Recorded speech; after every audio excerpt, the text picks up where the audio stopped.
Recuerda suscribirte, darle like, compartir, para que yo así pueda seguir haciendo más contenido y subiendo más audiolibros. Rambo, tercera parte, capítulo 5. Rambo sujetó a la lechuza por su dorso suave y flexible, agarró un puñado de plumas de la panza y tiró. Hicieron un ruido apagado y desgarrante al salir. Le gustaba el contacto de las plumas con su mano. Lo peló todo, cortó la cabeza, las alas y las patas, apoyó la punta de su cuchillo donde terminan las costillas y con el filo de la hoja hizo un tajo hasta las patas. Separó los costados del esqueleto, metió la mano y agarró las vísceras húmedas y calientes. Tiró suave pero firmemente. Sacó casi todas las entrañas de golpe y raspó el resto con su cuchillo. Estuvo por enjuagar el esqueleto con agua que goteaba por el techo de la mina, pero no sabía si estaba contaminada y además lavar el ave hubiera significado una nueva complicación, cuando lo único que pretendía era terminar con esto de una vez, comer y salir de allí. Ya había gastado demasiadas energías. Agarró una rama larga que no estaba en el fuego, la afiló, atravesó con ella la lechuza y la extendió sobre las llamas. Los restos de plumas y pelos que todavía quedaban se chamuscaron con el fuego. Sal y pimienta, pensó. Como la lechuza parecía vieja, seguramente sería dura y resistente. La sangre al quemarse produjo un olor acre y con toda seguridad la carne tendría un sabor similar. Por eso deseó tener sal y pimienta. De modo que esto era lo que había llegado, pensó. Había pensado que acampar en el bosque con su saco de dormir y de comer hamburguesas con gaseosas, sentado en el pasto polvoriento a un costado del camino. A esto, a una cama de ramas de pino en el interior de una mina y un esqueleto de lechuza, sin siquiera una pizca de sal y pimienta. No era totalmente distinto a acampar en el bosque, pero había sido todo un lujo el vivir entonces con lo mínimo, porque era lo que él quería hacer. Ahora, quizás se hubiera forzado a vivir de esta forma durante un buen tiempo, y esto sí era realmente lo mínimo que se podía tener. A lo mejor dentro de un poco ni siquiera tendría eso, y añoraría la maravillosa noche en que durmió varias horas en una mina y cocinó esa lechuza vieja y dura. Ya no pensaba más en México, pensaba solamente en su próxima comida y en el árbol en el que dormiría. Era un solo día, en una noche a la vez. Su pecho palpitaba intensamente cuando levantó las dos camisas para observar sus costillas y se quedó fascinado al ver lo hinchadas e inflamadas que estaban.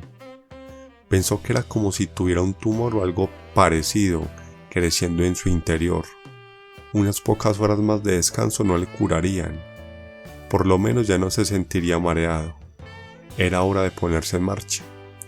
Atizó el fuego para cocinar más deprisa al ave. Sentía el calor del fuego en la frente y a lo largo de la nariz. Quizás era la fiebre, pensó. Se acostó de espaldas sobre las ramas de pino con una cara sudorosa vuelta hacia el fuego. La mucosidad de su boca era cada vez más seca y pegajosa. Tenía ganas de beber de la cantimplora, pero ya había vaciado bastante su contenido. Debía guardar un poco para después. Cada vez que separaba sus labios una fina película pegajosa se adhería a ellos. Se resolvió finalmente a beber. Hizo un buche con el agua tibia de sabor metálico, dudando si podía darse el lujo de escupirlo, pero decidió que no y tragó dificultosamente. La voz lo sobresaltó. Su eco resonó claramente en el túnel, dando la impresión de que había un hombre abajo, provisto de un megáfono hablándole a él. ¿Cómo pudieron adivinar dónde estaba escondido? Verificó rápidamente si su pistola, cuchillo y cantimplora estaban sujetos al cinturón. Tomó el rifle y el palo de la lechuza y se dirigió a la entrada de la cueva. La brisa que penetraba era fresca y apacible. aminoró el pasto junto antes de la boca de la cueva, cerciorándose de que no le esperaban afuera. En la oscuridad no vio a nadie, pero oyó otra vez la voz. Indudablemente provenía de un altavoz, de un helicóptero. Oyó el rugido del motor encima del peñasco, oculto por la oscuridad, y por todas partes resonaba una voz masculina que gritaba: Grupos 12 al 31, reúnense en la ladera este. Grupo 32, intégrense con el 40, desplieguense hacia el norte. Todavía se veía allá abajo y a lo lejos la hilera de luces esperando. Dudley estaba empeñado en atraparlo. Debía tener un pequeño ejército reunido allá abajo. Pero ¿para qué demonios servía el altavoz? ¿No tenían suficientes radios de campaña para coordinar los grupos?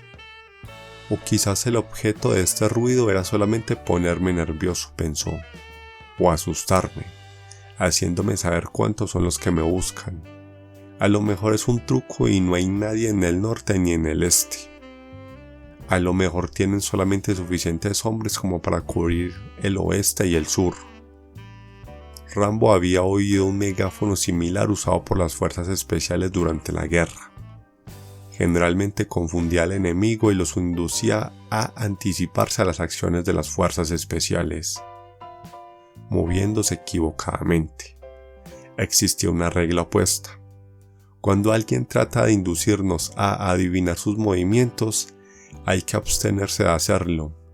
Lo mejor es seguir un paisaje, un viaje como si uno no hubiera oído nada. La voz repetía lo mismo, debilitándose mientras el helicóptero ascendía sobre el peñasco. Pero Rambo ignoró en absoluto lo que decía. Dudley podía traer a todos los hombres que quisiera a estas montañas. A él eso no le importaba. Había elegido un camino y pasarían a su lado sin verlo. Miró hacia el este. El cielo estaba poniéndose gris ahora. Amanecería dentro de un rato. Se sentó en las piedras frías que formaban la entrada de la cueva. Tocó el pájaro con un dedo para saber si estaba demasiado caliente para comerlo. Cortó entonces un pedazo. Lo masticó y le pareció horrible. Peor de lo que había imaginado. Duro, seco y amargo. Tuvo que hacer un esfuerzo para comer otro bocado. Y masticó antes de poder tragarlo. Fin del capítulo. Recuerda suscribirte, darle like, compartir, para que yo así pueda seguir haciendo más contenido y subiendo más audiolibros.